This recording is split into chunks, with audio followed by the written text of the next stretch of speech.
subject of an investigation by the United Nations. The rapporteur found grave issues with the assessment process and the provision. Over 500,000 people have died in the last 8 years in fear of destitution, starvation, and in some cases they have died of starvation in destitution. When questioned about this, our MP, Stephen Crabb, has responded that the system is working as it has been designed to do. And that means one thing. This system, designed by the Tories, is intended to hurt, maim and destroy the poor, the sick and the disabled, and those who care for them. It is set up to demoralise at best and have fatal consequences at worst. Tory policy kills. Tory is cancer. Stephen Crabb, as the DWP Minister, oversaw the introduction of universal credit and welfare reform. As Welsh Secretary, he oversaw £6 billion worth in cuts to Welsh Assembly budget, affecting our health and social services, our support services, occupational therapy and support for young carers. We need to stop this carnage.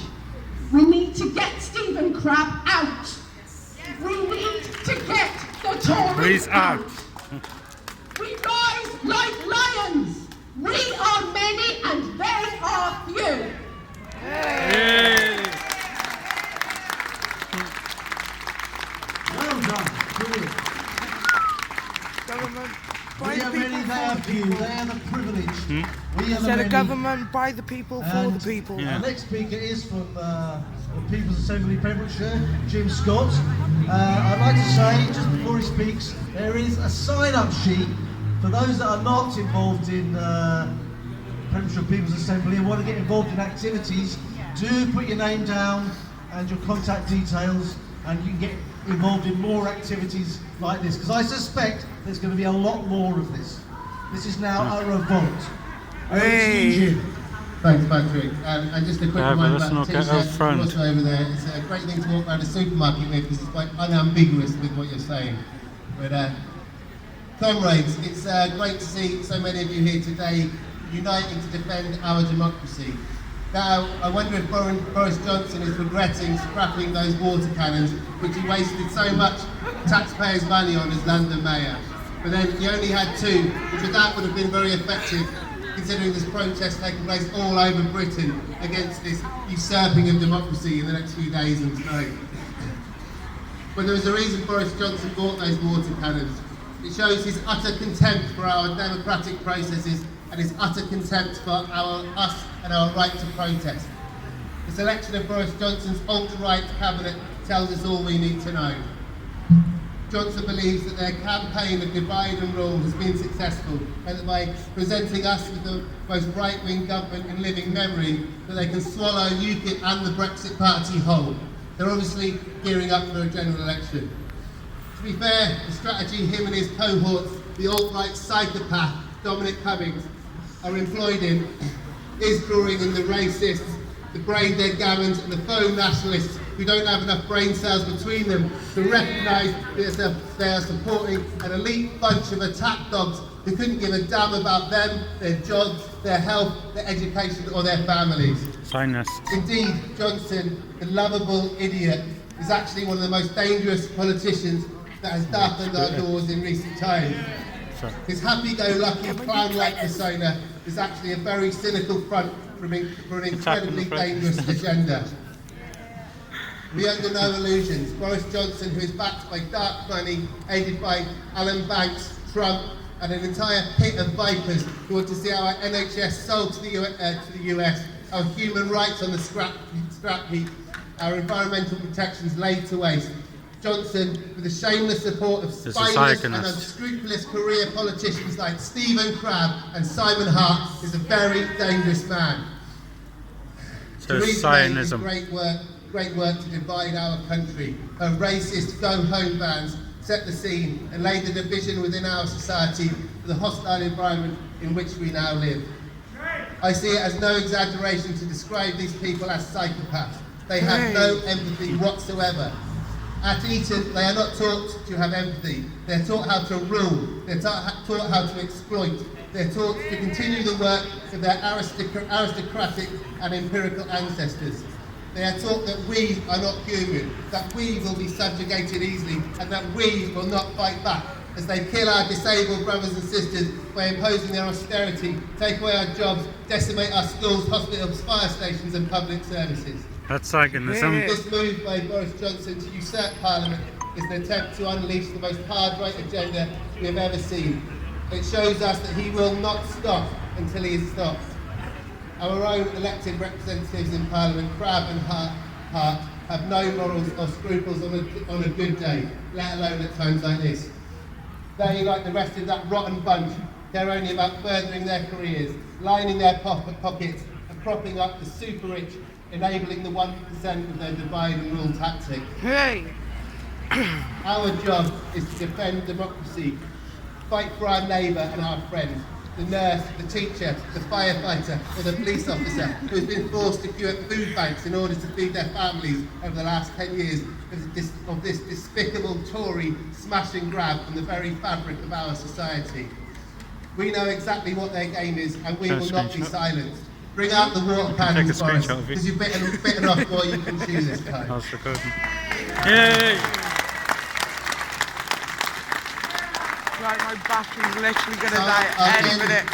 With a message for our own sitting MPs, Stephen Crabbe and Simon Hart. You've shown yourself to be utterly spineless, self-serving lapdogs for a ruthless ruling class which has no care whatsoever for everyday people. Under your watch, hundreds of thousands of people have died, have been made homeless and have suffered unimaginable hardships whilst the rich's wealth has trickled. Your game is up. Bring on a general election because you will not survive in Pembrokeshire when faced with the will of the people. You can attempt to subvert democracy and silence us, but you are too cowardly to face us at the ballot box where you know you will be run out of town. And it's our job, comrades, all of us here today, to make sure that that happens.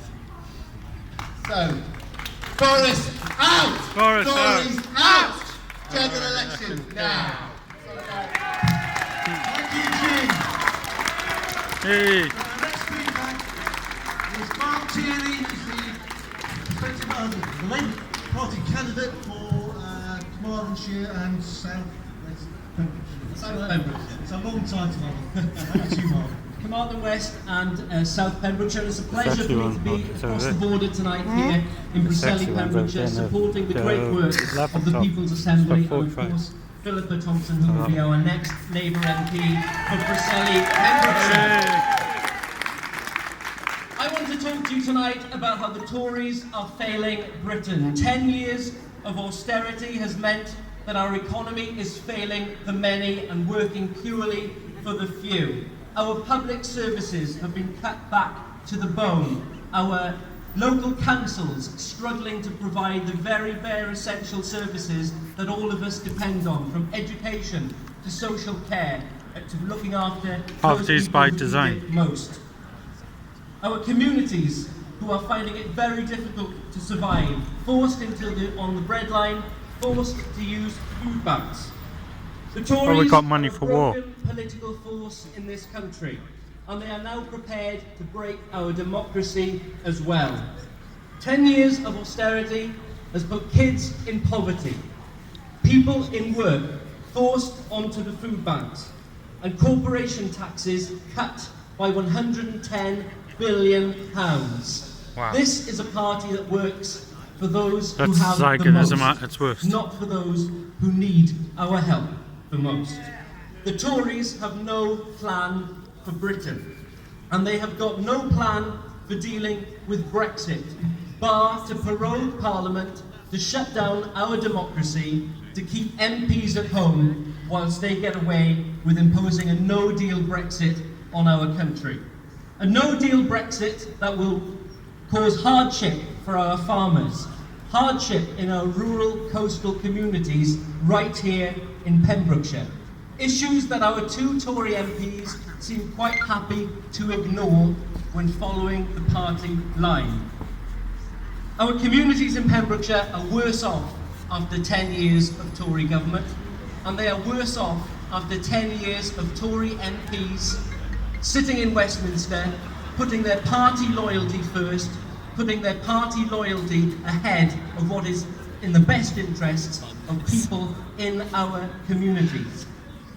So we have reached a decisive moment in the history of our democracy. Boris will suspend Parliament. Boris will push through his no deal in the government that has no mandate unless we stand together here tonight in Haverfordwest, in our towns and communities across the United Kingdom, and fight together to end Boris Johnson as our Prime Minister and to end this Tory government. Tonight we stand together here in Pembrokeshire to stop the coup. Stop the coup. Stop the coup. Thank you very much. Thank you very much, Marc. Great. We've got a couple more speakers, but I'm just going to say a little bit about stand up to racism. One of the things that really concerns me is the question of freedom of movement, and that should be retained. You know, if you go to hospital, Withy Bush or wherever, it's very likely you're going to be treated by a migrant, possibly an EU migrant. Migrants have brought a huge amount of wealth to this country, both not just economically but culturally, and I think it's, you know, Exactly. we all now know how precious. They also don't migrants claim are their taxes to back our when they go society. home. And any idea that freedom of movement should end is a complete travesty. Today, or in fact yesterday, Priti Patel, the Home Secretary, what's supposed to actually happen when, if Brexit happens, is that freedom of movement should continue for some time legally. Yeah, She's trying to put a stop to that. She's trying to make sure that freedom of movement ends. There's more than that, just for fucking you. Which would be absolutely devastating for many people and families that have come to live and work here so generously. So I'm really concerned about freedom of movement, but not just in Europe, but throughout the world. She's also, Priti Patel, she's gone off to France to talk to the Interior Minister there to see if they can restrict even further any migrants coming across to the UK, and that can be very, very harsh measures, you know, rounding people up or whatever. We know what's been happening in Calais and so on. It's absolutely disgusting. It is. So this is the sort of popularist move that I was talking about 500,000 children went missing. Boris Johnson and his government are up to. It's whipping up racism, and we thought that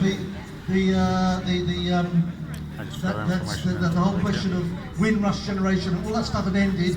No, they're ramping that up again, and they're using racism to cling on to power. But we are not having it. We say stand up to racism, and we say refugees are welcome in this country. Yeah! Refugees are Welcome! So our next speaker. Definitely.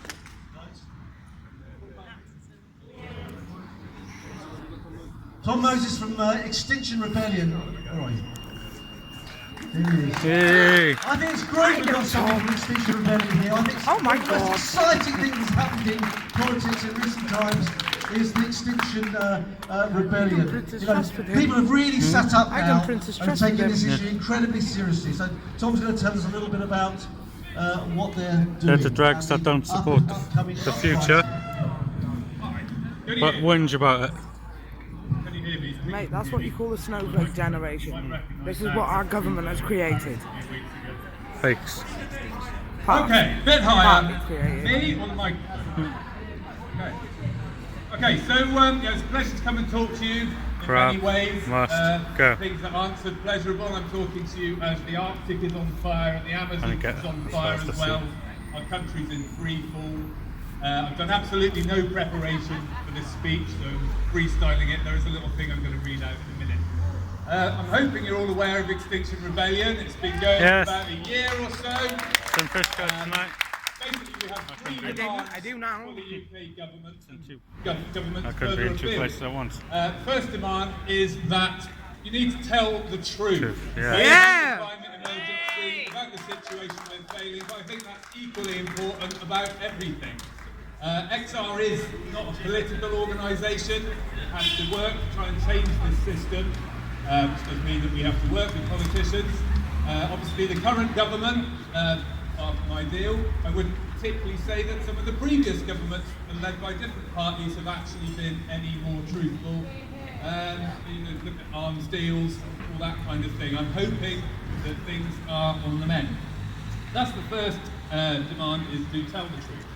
Second demand, we've got no time. Basically, we need people to act now.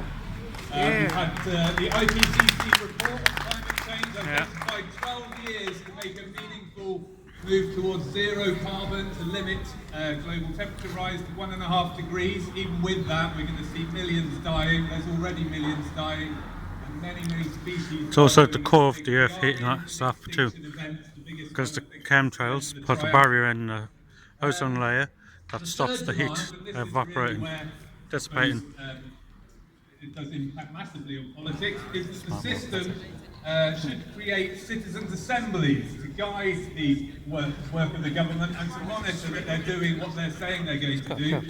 I think I've got a very limited amount of time. Put your hand up, see if he's real Welshman. So I'm just going to quickly read out something that somebody else prepared earlier, which is much more eloquent than me. So, okay. As someone in XR, I'm here to support the idea of democracy, to recognise we're in a broken system that puts economic growth before care for people and our planet. That as we watch our ecosystems and man-made systems be trampled upon and crumble, the only response we can have now is to act now and step up. In XR, we try to avoid getting stuck in party politics and the culture of blaming and shaming individuals. We do not affiliate with any political party, and we're not here to stand against the Tories as such, but to stand up for a democracy fit for purpose. To stand up for unity in the face of fear and division. To stand up for deep, responsible and compassionate decision making. Yes. Our third demand is the government sets up a citizens' assembly. This is a form of decision making that not only puts power back into the hands of the people, but teaches critical thinking, deliberation and collective decision making. That encourages quieter voices to be heard and moves away from the ego that is in our parliament. Let's face it, the system as it stands isn't working. Deep shifts are needed. There is no time to stand back and let things fall apart like this. We are at a turning point in history. In XR, we feel that petitioning and campaigning are wonderful, but they're simply not working. And that if we do not peacefully take to the streets, push for change to the better, we will see a terrible change for the worse. We must find strength and unity, and we must act now. If not us, then By who? deciding delete. Not now, then when? By deciding delete. Okay, thank you. I've got a couple more things to say. The whole thing with Extinction Rebellion is based upon rebellion. October the 7th, London is the next national and international rebellion starting. That's the one I'm trying to get to. It really does depend on people getting involved. So we really hope that you will join with Extinction Rebellion and peacefully disrupt. So if you would like to get involved, have a hug Thursdays at 5 p.m. 6 p.m. sorry. And we've got the next All Pembrokeshire meeting this Thursday at Have a Hub. I hope you can join us. Thank you. Thank you very much, John. Pleasure having you. I'd also like to point out that on the 20th of September there is a global strike against climate change. So I don't know if people know about that, but it's coming up soon. So get in touch with your union or whoever and see if more workplaces involved in this global strike on the 20th of September. I'm sure Tom will support that as well. Absolutely. Okay, we've just come up to the last speaker. I'd just like to say thank you all for coming. So I think there's about 150 people here, maybe more. Counting. And I think that's a brilliant turnout at very short notice. And also what I think is great is listening to people and watching people that I can see whether you voted Remain or you voted Leave, we are united against the Tories and Yes. vicious government. Yeah. Get out! Yeah. Stephen Crab and Simon Hart Out. at the next election. I hope that election comes very soon. Hey ho, Johnson's got to go. Go. Said, hey Hey ho, ho, Johnson's got to go. Said hey Ho, Johnson's got to go. I said hey ho. Johnson's got to go. I said hey ho, Stephen Crab's got to go. Go. Said Hey ho, Stephen Crab's got to go. Thank you very much. And our last speaker is very